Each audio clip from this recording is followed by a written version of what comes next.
এবং আজ সিএফএল এর 97তম ম্যাচে মুখোমুখি হয়েছিল সেই ওয়ারি অ্যাথলেটিক্স এবং পিএলএ স্পোর্টস ক্লাব। একের পর এক আক্রমণ, প্রথমার্ধে বেশ কিছু চকিতি আক্রমণ কিন্তু আমরা দেখি ওয়ারি অ্যাথলেটিক্স এর তরফ থেকে, যেখানে একের পর এক শট তারা নিয়ে আসছিল গোল লক্ষ্য করে, এবং তারা বারে বারে পরীক্ষার মুখে ফেলে দিচ্ছিল পিএলএস ডিফেন্সকে।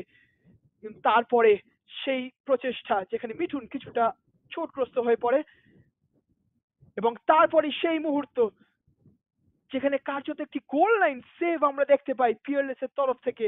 অমরেন্দু চক্রবর্তী ছিলেন সেখানে উপস্থিত, এবং তারপরে শাকের আলীর সেই শেষ মুহূর্তের ফাইনেস্ট অফ দ্য টাচ কিন্তু সরাসরি গোলরক্ষকের দিকে।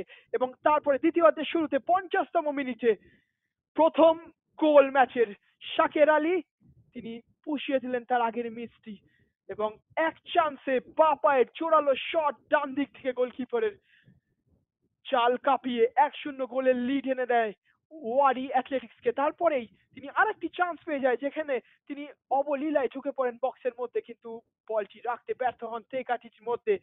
তারপরে উত্তম হাসদা তিনি আরেকটি চান্স পান বটে, কিন্তু সেখান থেকেও তিনি অফ টার্গেট রাখেন, এবং ঠিক তারপরে পাজো তিনি রাখেন একটি মাইনাস, এবং সেখান থেকে উত্তমের করা গোলে সমতায় ফেরে পিএলএ স্পোর্টস ক্লাব।